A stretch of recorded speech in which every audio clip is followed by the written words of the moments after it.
আসসালামু আলাইকুম প্রিয় বন্ধুরা, আজকে আপনাদের মাঝে নতুন আরও একটা ভিডিও নিয়ে হাজির হলাম।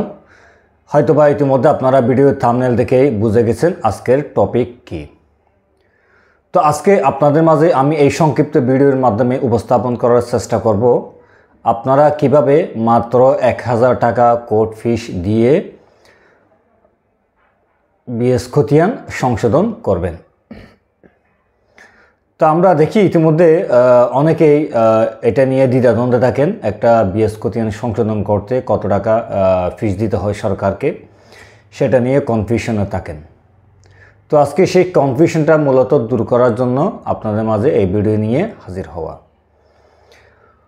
ক্ষেত্র বিশেষে দেখা যায় আরএস খতিয়ান আপনার পূর্ববর্তী পুরুষের নামে, স্বাভাবিকভাবে আপনার নামে হয়তোবা হবে না, যেহেতু আরএস খতিয়ানটা অনেক পূর্বের, হয়তোবা আপনার বয়স এখনও ততটুকু পর্যন্ত হয়নি। যেমন তবে বেশিরভাগ ধরেন আরএস খতিয়ানটা আপনার পিতার নামে বা আপনার দাদার নামে বা আপনার পূর্ববর্তী যারা আছে তাদের নামে বা আপনার নানার নামে বা আপনার নানার বাবার বা তার পূর্ববর্তী কারো নামে আপনার আরএস রেকর্ড আছেন। কিন্তু বিএস জরিপের সময় ভুলবশত বিএস রেকর্ড ভিন্ন ব্যক্তির নামে চূড়ান্তভাবে রেকর্ড হয়ে গেছেন, যেটা সম্পূর্ণ ভুল। এবং ওই ভুল বিএস নিয়েই যার নামে বিএস রেকর্ড হয়েছেন তিনি চাইলে সম্পত্তি বিক্রি করে দিতে পারেন, অথবা সে যদি জানে সেই সম্পত্তিটা আপনার নিকট থেকে দাবি করতে পারেন। আবার এমনও হতে পারে সম্পত্তিটা ওই যার নামে বিএস হয়েছেন তার নামে তার দখলে আছে, বাট আপনাদের দখলে নেই, আপনারা পরবর্তীতে জানতে পারছেন সেই সম্পত্তির আরএস রেকর্ডীয় মালিক আপনারা। আবার আরও একটা উপায় আছে, সেটা হচ্ছে ধরেন যাদের নামে আরএস রেকর্ড ছিল তাদের থেকে আপনি বা আপনার পূর্ববর্তী যেমন বাবা, নানা, দাদা ইত্যাদি বা তৎপূর্ববর্তী পুরুষ যারা আছেন তারা সেই আরএস রেকর্ডের মালিক থেকে খরিদ করেছেন, কিন্তু বিএস জরিপ হওয়ার সময় সেই আরএস রেকর্ডের ব্যক্তিদের নামে বা তার পরবর্তী তার ওয়ারিসদের নামে রেকর্ড হয়ে গেছেন। কিন্তু ধরে নিতে হবে সেটাও ভুল, যেহেতু আপনারা বা আপনার পূর্ববর্তী যারা আছেন তারা দলিল মূলে ওই সম্পত্তিটি খরিদ করেছেন, সম্পত্তির মালিক আপনারা। তাই আপনাদেরকে সেই বিএসকে অবশ্যই সংশোধন করে নিতে হবে। যদি সংশোধন করে না নিতে পারেন তাহলে আপনারা ওই সম্পত্তি দখল করতে পারবেন না, কারণ দখল করতে গেলে যাদের নামে বিএস রেকর্ড আছে তারা সম্পত্তির মালিকানা দাবি করে বসে থাকবেন এবং তাদের সাথে একটা ঝগড়া বিবাদ হওয়ার সম্ভাবনা আছে।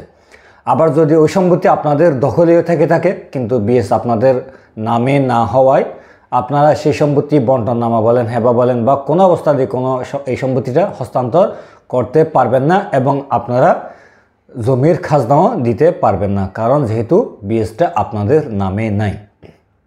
আপনারা যদি ওই ওই সম্পত্তির খাজনা দিতে চান অথবা ওই সম্পত্তি বিক্রি করতে চান বা বন্টন করতে চান বা এওয়াজ বদল করতে চান তাহলে আপনাদেরকে অবশ্যই আপনাদের নামে বিএস রেকর্ড করে নিতে হবে।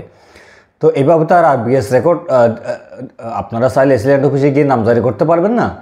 তখন করতে হবে কি, আপনাদেরকে সরকার ইতিমধ্যে যেই ল্যান্ড সার্ভে ট্রাইব্যুনাল গঠন করেছেন সেই ল্যান্ড সার্ভে ট্রাইব্যুনালে মাত্র 1000 টাকার ফিক্সড কোর্ট ফিস দিয়েই আপনারা সেই বিএস খতিয়ান সংশোধনের জন্য আবেদন করবেন এবং যথাযথ নিয়ম অনুসরণ করে আইনানুগ প্রক্রিয়ায় বিজ্ঞ আদালত যখন ঘোষণা দিবেন সেই বিএসটা ভুল, তখন আপনারা সেই বিজ্ঞ আদালতে সেই রায়টা নিয়ে আপনি যে এলাকায় বসবাস করেন বা আপনার সম্পত্তি যে এলাকায় অবস্থিত সেই এলাকার সংশ্লিষ্ট এসিল্যান্ডের অফিসে গিয়ে বিজ্ঞ আদালতের রায় মূলে আপনারা আপনাদের নামে নামজারি খতিয়ান সৃজন করে নিতে পারবেন। তো এই নামজারি খতিয়ান কীভাবে সৃজন করবেন বিজ্ঞ আদালতের রায় নিয়ে সেই সম্বন্ধে আমি আরেকটা ভিডিও খুব রিসেন্টলি আমি আপলোড করব।